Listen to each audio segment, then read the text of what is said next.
টানা বৃষ্টিতে রাজধানীর বিভিন্ন সড়কে আজও জলাবদ্ধতা, দুর্ভোগ চরমে। নগর কর্তৃপক্ষের উদাসীনতাকেই দুষছেন নগরবাসী।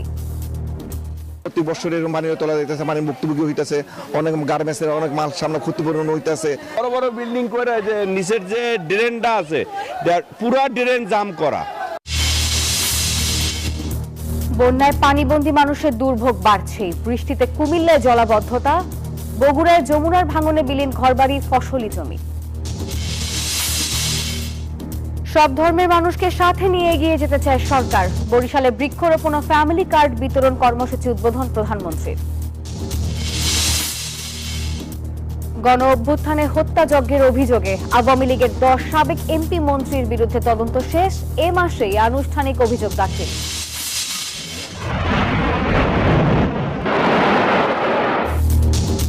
ফের উত্তপ্ত মধ্যপ্রাচ্য। ইরানের বিভিন্ন শহরে যুক্তরাষ্ট্রের হামলা, উপসাগরীয় 4 দেশে মার্কিন ঘাঁটিতে পাল্টা আঘাত তেহরানের। স্বাগত নিউজ 24 সংবাদের আর পুরো আয়োজনের সাথে আছি আমি নাফিসা হক। দেখছিলেন বিআরবি কেবলস। সংবাদ শিরোনাম। টানা ভারী বর্ষণে এখনো জলমগ্ন রাজধানীর বিভিন্ন এলাকা। এখনো থেমে থেমে বৃষ্টি হচ্ছে। মিরপুর এবং গুলশানের সড়কগুলোতে জমে আছে হাঁটু থেকে কোমর সমান পানি। অপরিকল্পিত ড্রেনেজ ব্যবস্থার কারণে এমন ভোগান্তি, এমনটাই বলছেন স্থানীয়রা। আবহাওয়া অফিস জানিয়েছে এমন বৃষ্টি থাকতে পারে জুলাই মাস জুড়েই। থেমে থেমে চলছে বৃষ্টিপাত। শনিবার রাতের টানা ভারী বৃষ্টিতে এখনো তলিয়ে আছে রাজধানীর বিভিন্ন এলাকা। মিরপুর এবং গুলশানের মতো গুরুত্বপূর্ণ সড়কগুলোতে জমে আছে হাঁটু থেকে কোমর সমান পানি। সকালে কর্মজীবী মানুষ ও শিক্ষার্থীদের পড়তে হয়েছে চরম ভোগান্তিতে। এখানে একটা ড্রেনের একটা লাইন আছে, লাইনটা মাছ চাষ করার জন্য ওরা বন্ধ করে। একটা পাইপ বন্ধ আছে, একটা পাইপ চালু আছে, তাই এইগুলো থেকে পানিটা উপরের দিকে উঠছে। বন্ধ হয়ে যাওয়া খাল এবং ড্রেনেজ ব্যবস্থা পুনরায় সংস্কার ও আধুনিকায়ন করলেই এই ভোগান্তি থেকে মুক্তি মিলতে পারে বলছেন রাজধানীবাসী। গলা পানি ছিল, মানুষ ব্যাংকে যাইতে, ব্যাংকের সব উল্টা পড়ে গেছে। বড় বড় বিল্ডিং করে যে নিচের যে ড্রেনটা আছে পুরা ড্রেন জাম করা। খালটা পরিষ্কার করলে এই পানিটা আর থাকতো না। আবহাওয়া অফিস জানিয়েছে এই বৃষ্টিপাত পুরো মাস জুড়েই অব্যাহত থাকতে পারে। 14 তারিখ 15 তারিখ পর্যন্ত বৃষ্টিপাতের তীব্রতা সারা বাংলাদেশে একটু কমে যাবে, কিন্তু 16 তারিখ থেকে বৃষ্টিপাতের তীব্রতা আবার আস্তে আস্তে করে বৃদ্ধি পাওয়ার কিন্তু সম্ভাবনা রয়েছে। জলজট নিরসনে দ্রুত কার্যকর পদক্ষেপ নেয়ার দাবি নগরবাসীর। রাজু মাহমুদ, নিউজ 24, ঢাকা। দর্শক, কিছুক্ষণ আগে যেমনটি জানাচ্ছিলাম যে পুরো রাজধানী কিন্তু এখনো কিছুটা বৃষ্টিপাতের সম্মুখীন হচ্ছে এবং একই সাথে বিভিন্ন এলাকা এখনো জলমগ্ন অবস্থায় রয়েছে। সকাল থেকে আমাদের সহকর্মীরা একে একে আমাদের সাথে যুক্ত হয়েছেন এবং জানানোর চেষ্টা করেছেন ঢাকার কোন এলাকার অবস্থা আসলে কেমন। এবারও তার ব্যতিক্রম নয়, আমাদের সহকর্মীরা একে একে আমাদের সাথে যুক্ত হবেন এবং তাদের কাছ থেকে আমরা জানবো এই যে এলাকার এমন দুর্ভোগ, তার ঘটনার পিছনে আসলে এলাকাবাসী কি বলছেন এবং একই সাথে আবহাওয়া অধিদপ্তরও এই বিষয়ে কি বলছেন। আমরা শুরুতেই যাব সহকর্মী রাশেদ রায়হানের কাছে, যুক্ত হব রাশেদের সঙ্গে। রাশেদ, নিশ্চয়ই শুনতে পাচ্ছেন, আপনি আমাকে একটু জানাবেন কোন এলাকাতে আছেন এবং ঢাকার জলাবদ্ধতার ফলে এই যে জনদুর্ভোগ তার চিত্র আপনি সকাল থেকে কেমন দেখেছেন এবং এখন একটু দেখাবেন।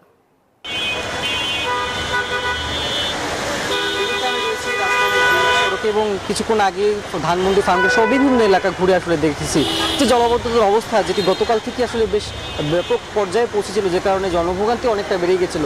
আজকে সকাল থেকে যে বৃষ্টি এবং কিছুক্ষণ আগে সেই বৃষ্টি কিন্তু অনেকটাই বেড়ে গেছিলো। এখন যদিও বৃষ্টি নেই, এই সড়কের পানি কিন্তু আসলে অনেকটাই কমে এসেছিল। এখন কিন্তু আবারও সেই একেবারেই গ্রিন রোড জুড়ে, যেটি আগেও বলেছিলাম যে এই সড়ক জুড়ে কিন্তু আসলে অনেকগুলো বেসরকারি হাসপাতাল রয়েছে, বেশ কিছু স্কুল রয়েছে বেসরকারি সহ।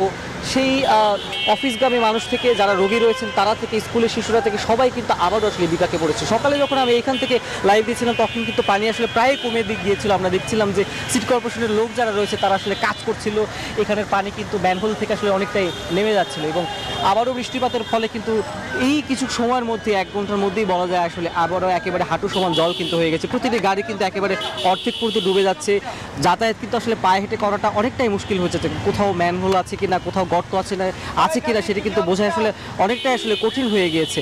এই যে পথ, সে পথ কিন্তু আসলে গ্রিন রোডের পুরো জায়গাটি কিন্তু যদ্দূর চোখ যায় দেখা যাচ্ছে পুরো জায়গাটি কিন্তু একেবারে জলবদ্ধতা, অর্থাৎ পানি কিন্তু আসলে আটকে আছে সেটি কিন্তু আমরা দেখতে পাচ্ছি। এবং যারা যাতায়াত করছেন বাধ্য হয়েই কিন্তু তাদেরকে আসলে করতে হচ্ছে। এবং বিশেষ করে স্কুলগামী পরীক্ষার্থী থেকে শুরু করে যারা আছে তারা কিন্তু আসলে বেশি বিপাকে পড়েছে, কারণ অনেক বাসার সামনে থেকেই আসলে শুরু হয় এই জলবদ্ধতা। সেটি শুরু হয়ে কিন্তু তাদেরকে আসলে সেই পানি ভাঙেই কিন্তু আসলে যাতায়াত শুরু করতে হয়, আসতে হয়। সেটি থেকে শুরু করে কিন্তু সেই পথ ভাঙে এই পানির মধ্যে দিয়ে কিন্তু এসে তারপরে তাদেরকে যে অফিস বলুন বা স্কুল বলুন সেখানে কিন্তু পৌঁছতে। আমরা এই মুহূর্তে একটি অ্যাম্বুলেন্স দেখতে পাচ্ছি। এই ধরনের জরুরি সেবাগুলো যে প্রতিষ্ঠানগুলো রয়েছে তারাও কিন্তু আসলে বিপাকে পড়েন। অ্যাম্বুলেন্স থেকে শুরু করে যত ধরনের আসলে সমস্যা হচ্ছে সবাইকে চলে ভুগছেন, এখনও কিন্তু জলবদ্ধতা ভোগাচ্ছে। রাজধানীর আরও বিভিন্ন জায়গায় এরকম সমস্যা হচ্ছে। এই মুহূর্তে আমার সহকর্মী ইমন রয়েছে নিউ মার্কেটে। ইমন, জানাবেন সেখানে আসলে জলবদ্ধতায় কী অবস্থা, সেখানে বিদ্যুৎ সংযোগ আছে কিনা, ব্যবসায়ীরা আসলে কিভাবে কাজ করতে পারছে কিনা, জলবদ্ধতার কী অবস্থা জানাবেন। রাশেদ, আপনি যেমনটা বলছিলেন, আমি এখন নিউ মার্কেট এলাকায় রয়েছি। আমার এই পাশে চন্দ্রিমা সুপার মার্কেট, এই পাশে ফুটপাত, মাঝখান দিয়ে গাড়ি ঘোড়া চলাচল করছে। আমি যদি একটু দেখাতে চাই, আমি ঠিক যে জায়গাটায় দাঁড়িয়ে আছি আমার ঠিক এই পাশেই দোকানপাট তারা আসলে খুলেছে, কিন্তু তাদের আসলে কাজের কাজ কিছুই হয়নি। তাদের দোকানের মধ্যে পানি উঠে গেছে। একটু আগেই দোকানদারদের সাথে আমার কথা হচ্ছিল, তিনি আমাদেরকে যেটি জানিয়েছেন যে গত 40 বছর ধরে একের পর এক সরকার এসেছে, একের পর একজন দায়িত্বে এসেছে, আবার দায়িত্ব ছেড়ে দিয়েছে, কিন্তু তাদের লাভ আসলে কিছুই হয়নি। যদি সামান্য পরিমাণ বৃষ্টি হয়, যেমন গতকাল রাত থেকে বৃষ্টি হচ্ছে, মাঝে বৃষ্টি কমেছিল, সকালে অল্প কিছু বৃষ্টি হওয়ার ফলে নিউ মার্কেট এলাকা কিন্তু এখন হাঁটু পানির নিচে। যেমনটা আপনি দেখতেছিলেন যে আসলে এখানকার দোকানদার যারা আছে তারা ঠিকই দোকান খুলছে, কিন্তু তাদের ব্যবসা বাণিজ্য সকাল থেকে একটা কাস্টমারও তারা পাননি বলে আমাদেরকে জানিয়েছেন।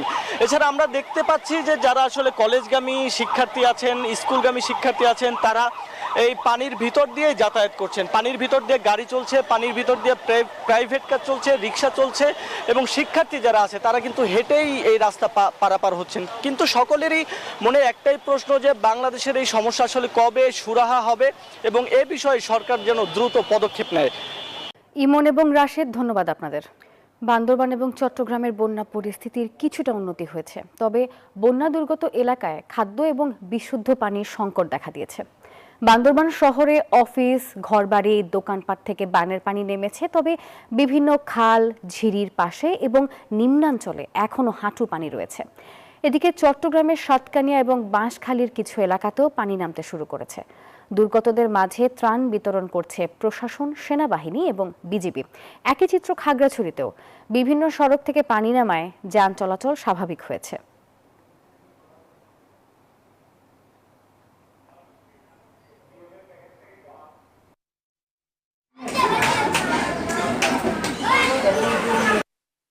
গতকাল রাত্রে আনন্দা থেকে এবং অত্র এলাকা থেকে পানি নেমে গেছে এবং আশেপাশের মানুষ যে কষ্টে ছিল তার থেকে এখন আরো বেশি কষ্ট হয়ে গেছে।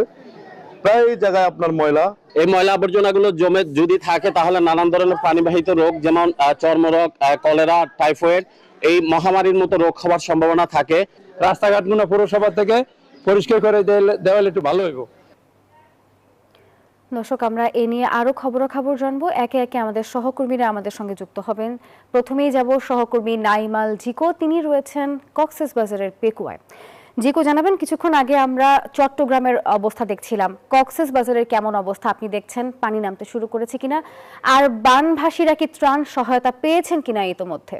ধন্যবাদ আপনাকে। যেমনটি বলছিলেন যে আমি কিন্তু এই মুহূর্তে কক্সবাজারের পেকুয়া উপজেলার নন্দীরপাড়া গ্রামে রয়েছি এবং এই গ্রামের শেষ অংশের দিকে কিন্তু এখন পর্যন্ত কোমর থেকে শুরু করে বুক পরিমাণ পানিতে মানুষ আসলে ডুবে রয়েছেন এবং এখানে যারা বাসিন্দা রয়েছেন তাদের ঘর বাড়িও কিন্তু এখন পর্যন্ত পানির নিচে তলিয়ে আছে। এখানে তারা যেটি অভিযোগ করছেন যে এখন পর্যন্ত তারা কিন্তু এখানে কোনো রকমের কোনো ত্রাণ সহায়তা পাননি। এখানে একজনের বাসায় আমরা ঢোকার চেষ্টা করব, দেখানোর চেষ্টা করব আসলে তাদের বাসার যেই বর্তমান দুরবস্থা, সেই দুরবস্থাটি দেখব এবং এই যেই চিত্রগুলো আসলে রেখে গেছে সেই চিত্রগুলো একটু আমরা দেখানোর চেষ্টা করব এবং বন্যার কারণে যেই ধ্বংস লীলা এখানে ঘটেছে সেই ধ্বংসের যেই চিত্রগুলো, দৃশ্যগুলো আছে সেই দৃশ্যগুলো আসলে এখানে উঠে আসবে। আপনি তাহলেই বুঝতে পারবেন যে এখানে বাসার ভেতর পর্যন্ত কিন্তু কাদা এবং আমাদের পা পুরোপুরি কাদার নিচে তলিয়ে যাচ্ছে। এখানে যিনি বসবাস করেন বা করতেন তিনি এখন অন্যত্র, তার বাসাটি আসলে তিনি দেখতে এসেছেন। তার ঘরের অবস্থাটি দেখলেই বুঝতে পারবেন যে তার বাসার কোন পর্যন্ত, অর্থাৎ পানি কিন্তু তার চিহ্ন রেখে গেছে। এই যে জায়গাটি দেখছেন এই জায়গা অবধি কিন্তু ঘরটি তলিয়ে গিয়েছিল, তা ওনার যে খাটটি রয়েছে পুরোপুরি পানির নিচে ছিল। ভেতরে কিন্তু এখন পর্যন্ত যেই ওনার প্রয়োজনীয় জিনিসপত্র সেগুলো এখানে পড়ে আছে, কাপড় চোপড় যা ছিল সবই কিন্তু এই পানের জলে নষ্ট হয়েছে, ক্ষয়ক্ষতি হয়েছে অনেক। এবং এখানে ওনাদের যেই দুর্দশা সেটি আসলে বলছে যে এখানে রান্না করার তাদের কোনো অবস্থা নেই। ওনাদের সাথে একটু কথা বলবো যে কিভাবে আপনারা চলছেন, কিভাবে রান্না বান্না করছেন, খাচ্ছেন, কি কোনো সহযোগিতা কি এখন পর্যন্ত পেয়েছেন? দিয়ে জালতন বাত লইয়ারে আনিয়ে খাই বাইসাগুন নানত ফাটা দিই গড় বাড়িয়ে বেশি অবস্থা বেড়া তারা দেশি হারাইয়া আন্ডি বাটির হাট ফানি চার বেকিন নষ্ট হয়ে গেছে। এখানে আপনারা কোনো সহযোগিতা পেয়েছেন? কেউ আসে ত্রাণ দিয়েছিল? দিয়েছিলাম দেখিয়া দেখ। জি, এমনটি শুনছিলেন যে এখানে এই এলাকাটি, এনাদের যে অভিযোগ সেটি কিন্তু এই এলাকার যেই বাইরের অংশটি রয়েছে সামনের দিকের, সেখানেই শুধুমাত্র ত্রাণ সহযোগিতা দেয়া হচ্ছে বা যে পরিমাণ ত্রাণ আনা হচ্ছে সেটি কিন্তু এই পর্যন্তই সীমাবদ্ধ রাখা হয়েছে। তো এখন পর্যন্ত এই অংশটিতে কিন্তু কেউই ত্রাণ পাননি। নিজেদের যতটুকু সঞ্চয় ছিল সেটি দিয়েই কিন্তু নিজেদের পরিবারকে খাওয়ানোর ব্যবস্থা করছেন। তো এই ছিল এখন পর্যন্ত আমার কাছে এখানকার সবশেষ তথ্য। নাফিসা। জিকো, ধন্যবাদ আপনাকে। সাবধানে খবর সংগ্রহ করবেন। বগুড়ায় যমুনার ভাঙন অব্যাহত রয়েছে। গেল কয়েকদিনের ভাঙনে নদী গর্ভে বিলীন হয়েছে প্রায় শতাধিক বসতবাড়ি, ফসলি জমি, মসজিদ সহ বহু স্থাপনা। ভাঙন রোধে উদ্যোগ নেওয়া হয়েছে বলে জানিয়েছে পানি উন্নয়ন বোর্ড। সহকর্মী আব্দুস সালাম বাবুর রিপোর্টে থাকছে এ নিয়ে বিস্তারিত। যমুনার পানি কমতে শুরু করলেও বিপদ কাটেনি বগুড়ার চরাঞ্চল ও নদী পাড়ের মানুষের। দেখা দিয়েছে তীব্র ভাঙন, হুমকির মুখে বসতবাড়ি সহ ফসলি জমি। স্থানীয়রা জানান, জুনে নদীগর্ভে হারিয়ে গেছে শতাধিক বসতভিটা। স্কুল বিলীন হওয়ায় বাঁধে টিনের ছাউনিতে চলছে পাঠদান। মেলা দিন হলে ভাঙ্গে আসছে, ভাঙ্গিচ্ছে আনলে বাইরে ঘর নেওয়া চটি, আবার আমরা ওই শহর তো ঢালা ওঠা এমরে তো ভাঙ্গিচ্ছে, ওমরে যাচ্ছে, আবার ওমরে ভাঙ্গিচ্ছে, আবার এমরে আসছে, এলেই হওয়ার গিরে। এখন আমরা চাচ্ছি যে নদীটা যদি সরকার বাঁধা দেয় তাহলে আমাদের অনেক উপকার হবে। তীর সংরক্ষণে জরুরি ভিত্তিতে কাজ চলছে বলে জানিয়েছে পানি উন্নয়ন বোর্ড। কিছু কিছু জায়গা ভাঙন কবলিত আছে যেটা জনগুরুত্বপূর্ণ আমাদের কাছে। আমরা সেই জায়গায় জরুরি কাজের মধ্যে জিওব্যাগ ডাম্পিং করে আমরা তীর প্রতিরক্ষার ব্যবস্থা করেছি এবং কাজ চলমান আছে। শুধু চরাঞ্চল নয়, জেলার সারিয়াকান্দি, সোনাতলা ও ধনুটের কিছু এলাকায় নদী তীরে ফাটল সহ ভাঙন দেখা দিয়েছে। আব্দুস সালাম বাবু, নিউজ 24, বগুড়া। সব ধর্মের মানুষকে সাথে নিয়ে দেশ পুনর্গঠন করতে চায় সরকার, বলেছেন প্রধানমন্ত্রী তারেক রহমান। আর এ সময় পরিবেশ রক্ষায় বৃক্ষরোপণ এবং পরিচ্ছন্নতা অভিযানে সবাইকে এগিয়ে আসার আহ্বানও জানান তিনি। বরিশালে বিভিন্ন কর্মসূচিতে এসব কথা জানিয়েছেন সরকার প্রধান। ইব্রাহিম আজনবীর ক্যামেরায় সাইফুল ইসলামের রিপোর্ট। সকালে গুলশানের বাসভবন থেকে সড়ক পথে বরিশালের উদ্দেশ্যে যাত্রা করেন প্রধানমন্ত্রী তারেক রহমান। পথে পথে দলীয় নেতাকর্মী ও সাধারণ মানুষের ভালোবাসায় সিক্ত হন তিনি। বরিশাল পৌঁছেই গৌরনদীর বাটাজোর ইউনিয়নের শরীকলে পুনঃখনন করা খালের পাড়ে বৃক্ষরোপণ কর্মসূচির উদ্বোধন করেন তিনি। প্রধানমন্ত্রী বলেন, দেশে যে পরিমাণ গাছ থাকার কথা সে পরিমাণ নেই। বৃক্ষরোপণের মাধ্যমে পরিবেশের ভারসাম্য বজায় রাখতে সবাইকে এগিয়ে আসার আহ্বান জানান তিনি। আমাদের যে পরিমাণ গাছ থাকা প্রয়োজন সেই পরিমাণ গাছ সারা বাংলাদেশে নেই এবং সেই কারণেই শহীদ জিয়া যে কর্মসূচিটি শুরু করেছিলেন দেশনেত্রী খালেদা জিয়া এই যে বৃক্ষরোপণ কর্মসূচি থেকে এগিয়ে নিয়ে গেছেন, আমরাও অনেকগুলো কর্মসূচির পাশাপাশি আমাদের এই কর্মসূচিটাকেও সারা দেশে আমরা এই কর্মসূচিটা চালু রাখতে চাই। পরে ফ্যামিলি কার্ডের উপকারভোগীদের সঙ্গে মতবিনিময় কর্মসূচিতে যোগ দেন তিনি। প্রধানমন্ত্রী বলেন, ধর্ম বর্ণ নির্বিশেষে সবাইকে সঙ্গে নিয়ে দেশ গঠন করতে চায় বিএনপি সরকার। আমরা দেশে সকলকে শান্তিতে নিয়ে চলতে চাই। দেশে আমরা সকল ধর্মের মানুষকে একসাথে নিয়ে শান্তিতে আমরা চলতে চাই। আমরা যদি ধৈর্যশীল হই, আমরা সকলে যদি ধৈর্য সহকারে চলি, তাহলে আমরা আমাদের এই দেশটাকে আমাদের প্রত্যাশিত দেশ হিসেবে গড়ে তুলতে পারবো।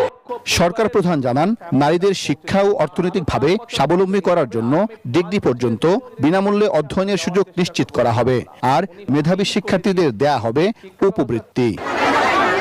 সরকার গঠনের পর থেকেই নির্বাচনের আগে দেয়া ওয়াদাগুলো বাস্তবায়ন করতে সারা দেশে সফর করছেন প্রধানমন্ত্রী তারেক রহমান। তারই অংশ হিসেবে বরিশাল সফরে কয়েকটি কর্মসূচিতে অংশ নিয়ে প্রধানমন্ত্রী বললেন, আগামী 5 বছরে ফ্যামিলি কার্ড, কৃষক কার্ড সহ নানা প্রতিশ্রুতি বাস্তবায়নের মাধ্যমে জনগণের ভাগ্য উন্নয়ন করতে চায় বিএনপি সরকার। সাইফুল ইসলাম, নিউজ 24, গৌরনদী, বরিশাল। দর্শক, এ পর্যায়ে বরিশাল থেকে যুক্ত হবেন আমাদের সাথে সহকর্মী সাইফুল ইসলাম। সাইফুল, জানাবেন, আপনার পাঠানোর প্রতিবেদন দেখছিলাম, আজ প্রধানমন্ত্রীর আর কি কি কর্মসূচি রয়েছে?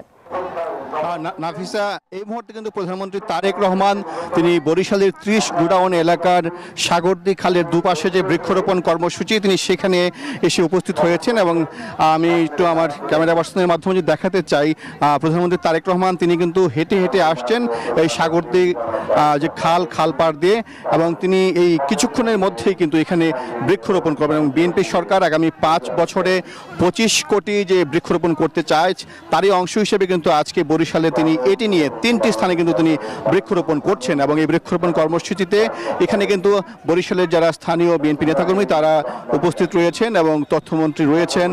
এবং প্রধানমন্ত্রী তারেক রহমান তিনি কিন্তু আজকে এর আগে তিনি সেনাবাহিনীর একটি মহড়া তিনি পরিদর্শন করেন এবং সেই মহড়া পরিদর্শন শেষে কিন্তু তিনি সরাসরি এখানে তিনি এসে উপস্থিত হয়েছেন। এবং প্রধানমন্ত্রী তারেক রহমান তিনি আজকে বেশ কয়েকটি কর্মসূচিতে বক্তব্য রেখেছেন। সেই বক্তব্যে তিনি স্পষ্ট করে বলেছেন যে বিএনপি সরকার আগামী 5 বছরে বাংলাদেশের মানুষের ভাগ্যের পরিবর্তনের জন্য নির্বাচনী ইশতেহারগুলো বাস্তবায়ন করতে চায় এবং বৃক্ষরোপণের মাধ্যমে দেশের যে পরিবেশের ভারসাম্য সেটি রক্ষা করতে চায়।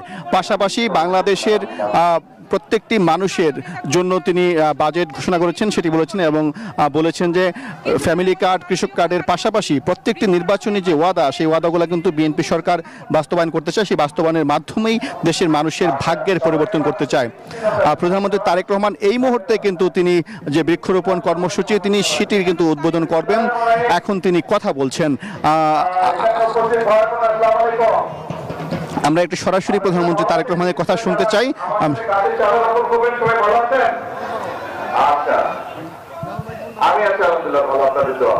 এখন আমরা এখানে আজকে খুব সম্ভবত প্রায় 350 মতন চারা রোপণ করবো এই খালের দুপাশে, এ পাশে না, শুধু এক পাশে, 2 পাশে 350 মতন চারা রোপণ করব।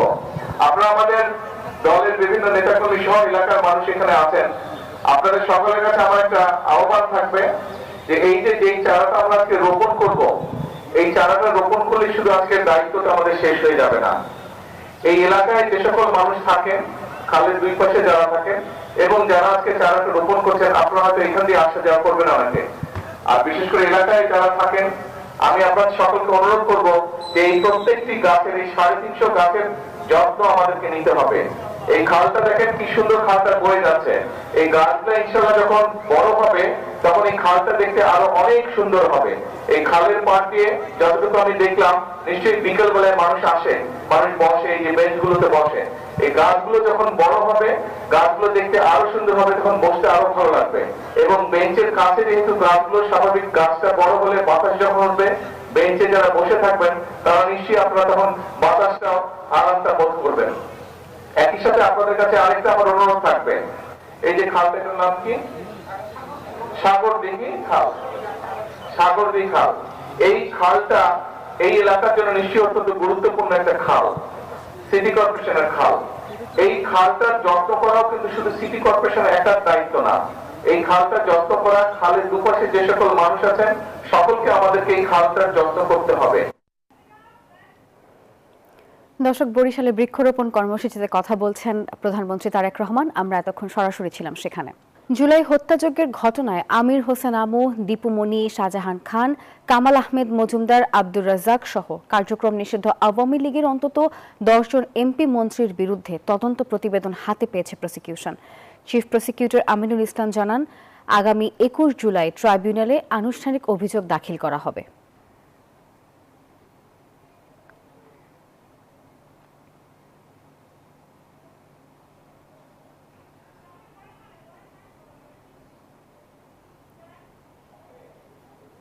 এক আগস্ট ঢাকার বয়স 416 বছর হবে।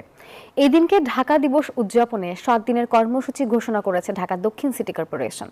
সকালে নগর ভবনে প্রেস ব্রিফিংয়ে প্রশাসক আব্দুস সালাম বলেন, সপ্তাহব্যাপী আয়োজনের উদ্বোধন করবেন প্রধানমন্ত্রী তারেক রহমান। আর মূল অনুষ্ঠান হবে লালবাগ কেল্লায়। 1 আগস্ট সাইকেল র্যালি হবে আর এরপর হবে ম্যারাথন। ঢাকার ইতিহাস ঐতিহ্য তুলে ধরা হবে এই আয়োজনে। এক প্রশ্নের জবাবে বলেন, ঢাকার জলাবদ্ধতা উত্তরাধিকার সূত্রে পাওয়া। পলিথিনের ব্যবহার রোধ করা না গেলে এ থেকে মুক্তি পাওয়া কঠিন হবে বলে মন্তব্য করেছেন তিনি। 16 বছর পূর্তি হতে যাচ্ছে 1 আগস্ট। সেই 1 আগস্টটাকে আমরা উদযাপন করতে চাই, ইতিহাস থেকে আমরা শিক্ষা গ্রহণ করতে চাই এবং এই ঢাকা শহরটাকে আমরা একটা আধুনিক শহর হিসাবে রূপান্তরিত করতে চাই। চট্টগ্রাম, কক্সবাজার, ফেনী সহ বন্যা কবলিত 11টি জেলার সকল স্বাস্থ্যকর্মীর ছুটি বাতিল করা হয়েছে, জানিয়েছেন স্বাস্থ্যমন্ত্রী সরদার মোহাম্মদ সাখাওয়াত হোসেন। দুপুরে সচিবালয়ে সাংবাদিকদের এই কথা জানান তিনি। আর সেখানে জানান, প্রয়োজনীয় স্যালাইন, পানি শোধন বড়ি, সাপে কাটার ঔষধ, অ্যান্টিভেনম সহ সব যথেষ্ট মজুদ রয়েছে। বন্যায় চিকিৎসাজনিত কারণে কেউ মারা যায়নি উল্লেখ করে তিনি বলেন, চট্টগ্রাম সহ 8 জেলায় বন্যায় অর্থনীতি, স্বাস্থ্যসেবা বিঘ্নিত হচ্ছে। 2-1টি হাসপাতাল পানির নিচে তলিয়েও গিয়েছে। আরও জানিয়েছেন মন্ত্রী, 8 দিনের ব্যাপারে নেওয়া সিদ্ধান্ত থেকে এখনও সরে আসেনি সরকার।